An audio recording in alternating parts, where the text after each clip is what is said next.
아이는 어떻게 느끼느냐? 우리 엄마가 완벽하다가 아니고 인간은 누구나 실수할 수 있는데 이 실수를 어떻게 하느냐? 어떻게 실수에 대해서 용서를 구하고 기쁨을 초대하느냐를 배워요. 엄마를 통해서. 독방 육아입니다. 남편에게 화가 나면 아이에게도 화가 나요. 아이한테 좋은 말, 좋은 마음, 유산을 남겨주고 싶은데 거꾸로 하고 있습니다. 어떻게 해야 될까요? 남편한테 화나면 아이한테도 화가 나죠. 근데 이 화가 아이한테 흘러가잖아요. 그럼 100% 나는 나쁜 사람이구나, 난 나쁜 엄마구나, 난 자격이 없는 엄마구나로 가요. 그럼 애기 잠들었을 때 이제 후회하거든요. 그럼 어떻게 해야 되느냐? 화내는 나를 그냥 있는 그대로 바라봐 주세요. 그럼 먹구름이 하나 온 거예요. 화내는 나, 화내고 싶은 내가 있구나. 그럼 내가 화내는 게 맞는가라고 했을 때 내가 느끼는 화가 틀리지 않았어요. 그럼 뭐라고 얘기를 하면 돼요? 나는 화가 났어. 왜? 나는 너무 지쳤어. 그게 중요해요. 내 지금 상태를 알아야 돼. 독방 육아잖아요. 그럼 당연히 화가 나죠. 내가 지친 거예요. 내가 너무 지쳤네? 힘드네? 남편한테 화가 나네? 그러면 어떻게 얘기를 하느냐? 내가 너무 지친 것 같아. 를 얘기해야죠. 아이들에게도 엄마가 지금 눈이 안 떠졌어. 누워 있어야 돼. 자야 돼. 엄마 쉬어야 돼. 제가 아이들한테 맨날 하는 말 있어요. 밥 먹을 때, 잘 때, 쉴 때, 건드리면 안 돼. 이때 안 쉬면 안 돼. 엄마도 사람이라 너 휴대폰 충전할 때 충전 안 하면 어떻게 돼? 못 쓰지. 엄마도 똑같아. 엄마 지금 충전해야 돼. 엄마 지금 충전해야 되니까 건드리면 안 돼. 그렇게 얘기하고 저는 남편하고도 스킨십이 필요하거든요. 남편한테 나 충전해야 돼 라고 한다 발을 대고 있어요. 어딘가에. 남편은 핸드폰하고 누워서 저는 발바닥이라도 대고 있거든요. 이게 둘이 함께 있을 수 있는 시간이 없고 방도 지금 나눠서 쓰고 있단 말이에요. 둘에 어른 하나씩 지금 자고 있기 때문에. 그래서 스킨십 할 수 있는 시간이 없으니까 어떻게든 붙어 있으려고 해요. 그 시간을 충전이 안 되면 안 된다. 그리고 제가 남편한테 전화할 때 제 컨디션이 안 좋으면 누구누구 고객님 지금 이용 시간이 만료되었습니다. 저는 이제 퇴근합니다. 그리고 자꾸 이렇게 늦으시면 저는 일을 그만두겠습니다. 다른 날에는 연락해서 그 말도 했었어요. 지금 당신의 자녀들이 위험합니다. 저의 정신 상태가 굉장히 불안정하여서 아이들한테 화를 내고 욕을 할 수 있는 상황입니다. 당신이 빨리 들어오는 것이 당신의 아이들의 안전을 위한 것입니다. 막 이런 얘기도 하거든요.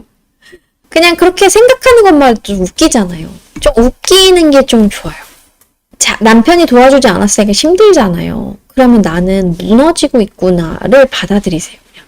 내가 너무 지쳤고 무너지고 있구나. 그리고 나한테 이렇게 얘기하는 거예요. 나는 지금 혼자야. 너무 지쳤어. 아무도 도와주지 않구나. 나는 함께 아이들을 키우고 싶은데 혼자구나. 를 그냥 그대로 있는 그대로 받아들이세요. 이 말을 스스로 나한테 꺼내는 거, 내가 가지고 있는 분노를 있는 그대로 바라봐 주는 거예요. 그게 되게 큰 도움이 돼요. 이거를 미화할 필요도 없고 뭐 이렇게 할 필요는 없어. 내가 지금 되게 지쳤고 힘들고 함께 하고 싶은데 함께 못해서 속상해를 이야기하면 좋아요. 그리고 아이한테 화가 나서 너무 속상하다라는 건 내가 아이를 사랑한다라는 증거예요.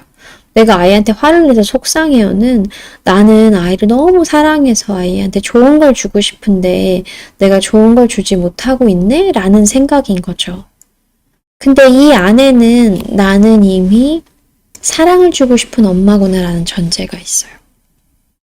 그럼 어떻게 해야 되느냐? 아이는 로봇가 필요한 게 아니에요. 아이를 완벽하게 케어해 줄 수 있는 챗GPT 인간 엄마상이 자, 이 시간에 밥 먹습니다. 이 시간에 뭐 합니다.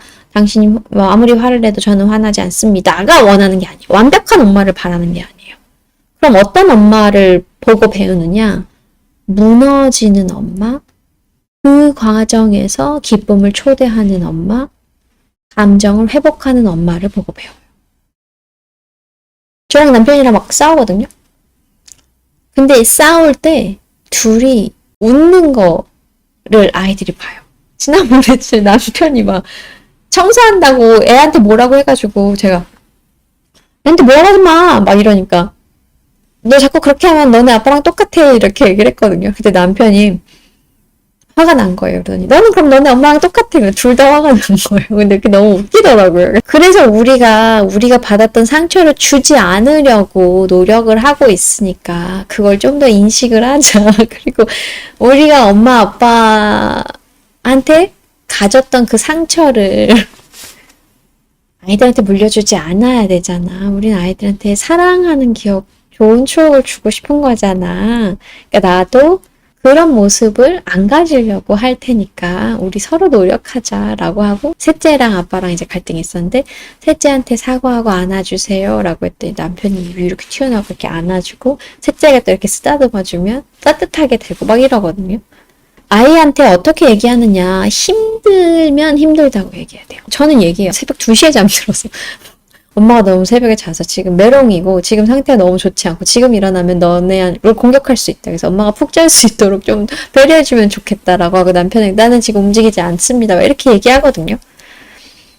아니면 그냥 일찍 자야 돼요. 독방 육아할 때 무조건 9시에 잤어요. 불을 7시부터 다 껐어요. 집안에 있는 모든 전자기기를 소리만 들리게 하고. 왜냐면 내가 잠이 부족했을 때 너무 잔인한 사람이 되더라고요. 그래서 내 특징도 이해하고, 엄마가 너한테 화를 낸 건 너가 잘못해서가 아니고 엄마가 너무 피곤했기 때문이야, 지쳤기 때문이야, 엄마가 무서웠기 때문이야. 이걸 계속 얘기하죠. 엄마가 어렸을 때 이것 때문에 혼난 적이 있었는데 그때 기억이 올라와서 괜히 너한테 화풀이를 했어. 엄마가 정말 잘못한 거야. 미안해 라고 얘기를 해요.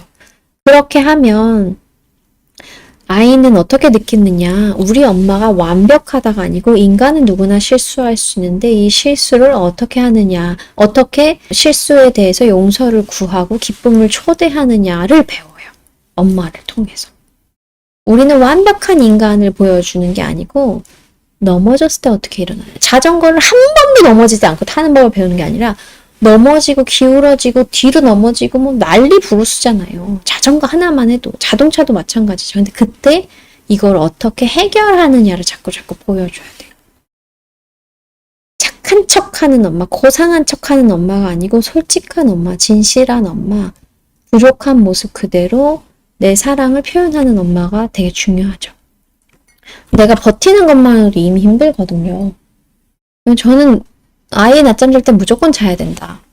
아이가 자는 시간에 무조건 함께 자야 된다. 그리고 집은 조금 지저분해도 된다.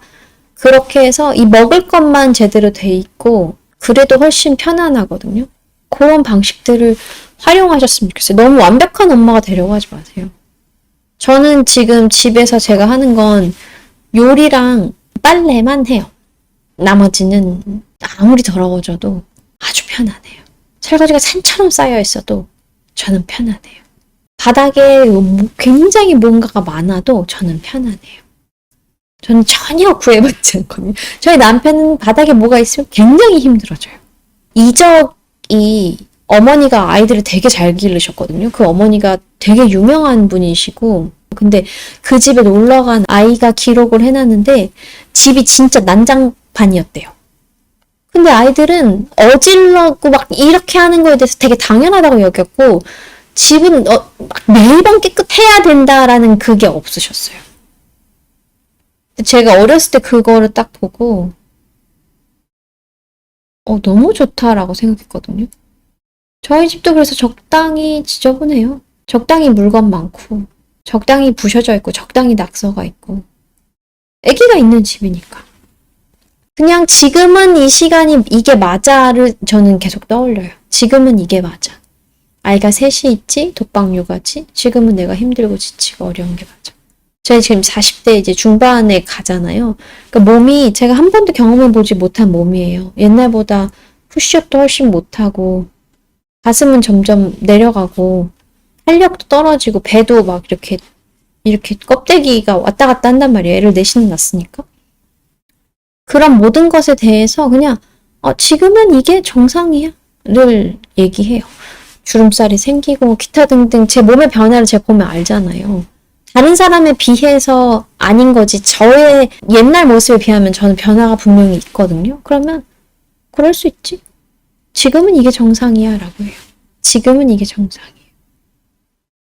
이렇게 하면 내가 남편이 있어야만 내가 편안하고 행복해 라기보다는 남편이 없어도 나는 웃을 수 있는 순간을 만들 수 있어.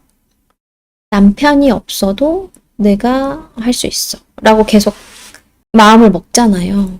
그러면 좋을 거예요. 제가 독방 육아 했었을 땐 남편이 진짜 너무 바빴거든요. 그래서 너무 이제 화가 나는 거예요. 우울증도 많이 생기고. 무슨 생각을 했냐면 남편이 아예 없고 나는 혼자 아이를 키우고 있다. 남편 죽었다. 근데 가끔 이웃집 아저씨가 와서 도와준다라고 생각을 했어요. 남편이 너무 바쁘니까. 그래서 제가 만삭임산부터 전등이 꺼졌는데 한 달이 되도록 안 갈아주는 거예요. 그래서 제가 만삭일 때 그 전등을 막 제가 가려고 다 시켰어요. 그냥 기다려도 안 되니까. 근데 그날 갈아주더라고요. 그러니까 확 혼나는 거예요. 기왕 갈아줄 거면 미리 갈아주지. 내가 한 달 동안 부탁했는데 또 안 갈아주고 하다가 전 남편 죽었고 이웃집 아저씨가 만삭인데 괜찮으시겠어요? 라고 갈아주는구나 라고 생각한다고 남편을 바라보니까 고마운 거예요. 그래서 없는 것보다 있는 게 낫다. 그리고 고마운 사람이다. 라고 하고 그렇게 하죠. 그냥 그렇게. 그냥 되게 웃기잖아요. 그냥 그런 웃기는 순간들을 만들어요.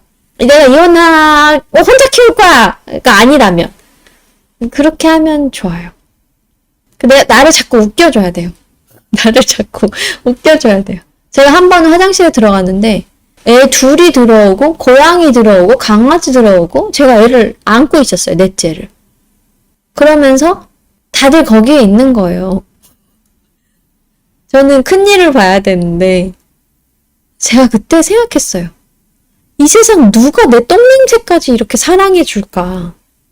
얘네가 7살만 돼도 엄마 냄새나 문 닫고 해 막 뭐 이러겠죠. 근데 얘네는 그거를 넘어설 정도로 저를 사랑하는 거예요. 같이 있고 싶고. 그래갖고 생명체가 그 작은 화장실에 애기 4세, 강아지, 고양이 저까지 7이 있었는데 내가 이런 사랑과 관심을 언제 받아요? 그때 그렇게 생각하니까 웃기더라고요. 이런 나를 웃기는 습관들을 자꾸 쌓잖아요. 그러면 분노가 덜 넘치고 감정의 여백이 생기죠. 근데 그 여백이 아이들한테 또 따뜻하게 돌아갈 수 있게 해줘요. 그리고 엄마가 힘들 땐 전 힘들다고 말하는 게 맞아요. 너 때문에 힘들어가 아니고 그렇게 하면 아이가 죄책감이 생기니까. 엄마가 지금 못 자서 힘들어. 아빠가 일찍 오면 좋겠는 마음인데 아빠가 일을 해서 늦게 온다고 하니까 엄마가 실망스러워. 엄마가 감기에 걸려서 손발이 차가워서 혹은 너무 일이 많아서 이런 식으로 너 때문이라고 얘기하면 안 돼요. 많이 나를 웃겨주셨으면 좋겠습니다. 좋아요.